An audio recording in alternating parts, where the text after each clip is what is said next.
জুলাই সনদের ভিত্তিতে অনুষ্ঠিত গণভোটের রায় কার্যকর প্রশ্নে আমরা তিলমাত্র ছাড় দিতে প্রস্তুত নই।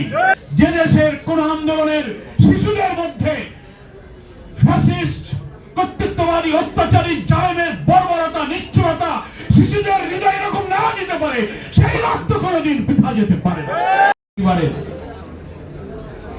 এবং জুলাই যোদ্ধা পরিবারের সম্মানিত গর্বিত পিতা মাতা সন্তান এবং আত্মীয় স্বজন এবং প্রিয় দেশবাসী ভাই বোনেরা,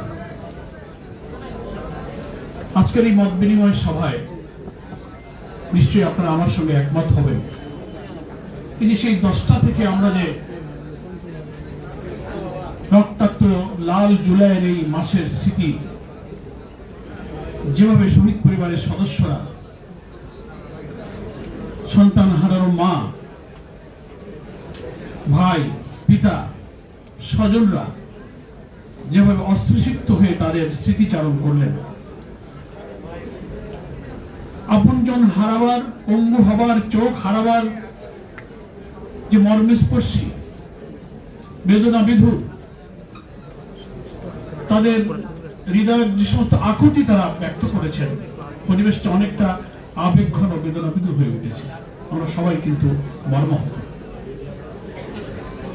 আমি মনে করি শহীদদের যে আবেগ, যে কষ্ট, যে মান অভিমান, চাওয়া পাওয়ার যে প্রসঙ্গ আপনারা তুলেছেন, আশ্বস্ত করতে চাই আপনারা হতাশ হবে না, নিরাশ হবেন না। শহীদদের রক্ত কখনো বৃথা যায় না। শহীদ জাবের ইব্রাহিম বাংলাদেশের এই জুলাই অভ্যুত্থানের শহীদদের সবচেয়ে কনিষ্ঠ শহীদ। 6 বছরের শিশুর মা মাননীয় সংসদ সদস্য রোকেয়া বেগম যখন পার্লামেন্ট এবং বাইরে শহীদ জাবেরের শিশুর দেহের রক্ত শূন্য হওয়ার গল্প বলেন, এরকম সন্তান হারিয়ে রক্ত শূন্য শিশুকে দেখি যে মা দাঁড়িয়ে থেকে জাতির সামনে সেই সংগ্রাম চালিয়ে যাওয়ার প্রত্যয় ব্যক্ত করতে পারেন। আনাসের মতো শিশু মাকে চিঠি লিখতে পারে যে আমি মা চলে যাচ্ছি যুদ্ধে, আমি যদি আর না ফিরে আসি দুঃখ পাবেন না, আপনারা গর্ব করবেন। জাবের ইব্রাহিমও বলেছে তার মাকে, স্বজনকে, যে আমাকে হেলমেট পরিয়ে দাও, আমি যুদ্ধে যাব।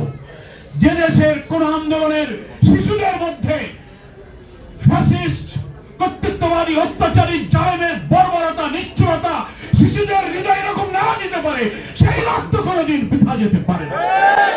শহীদের মাকে কথা দিচ্ছি, আপনার শহীদের সন্তানের রক্ত শূন্য যে দেহ, যে জমিনে রক্ত পড়েছে, যা আহত হয়েছে, চোখের আলো হারিয়ে এখানে কালো চশমা নিয়ে জাতিকে আলো বিতরণ করেছেন, আপনাদের সংগ্রাম আমরা বৃথা যেতে দেব না ইনশাআল্লাহ।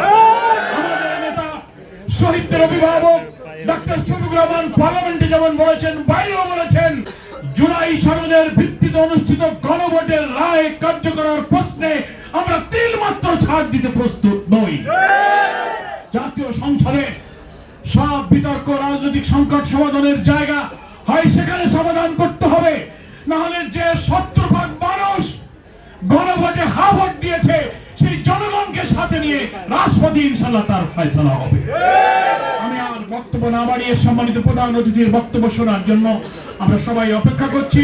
মহান আল্লাহ তাআলা যারা শহীদ হয়ে চলে গেছেন তাদেরকে জান্নাতুল ফেরদাউস নসিব করুন। যারা আহত ক্ষতবিক্ষত হাজার হাজার চোখের পানি নিয়ে যারা হাজারি করছেন, দিলকে আল্লাহ প্রশান্ত করুন, দুনিয়াতে সম্মানিত করুন, আখিরাতেও তাদেরকে সম্মানিত করুন। মেহমানদেরকে ধন্যবাদ জানিয়ে আমি আমার বক্তব্য শেষ করছি। আসসালামু আলাইকুম ওয়া রাহমাতুল্লাহি ওয়া বারাকাতুহু।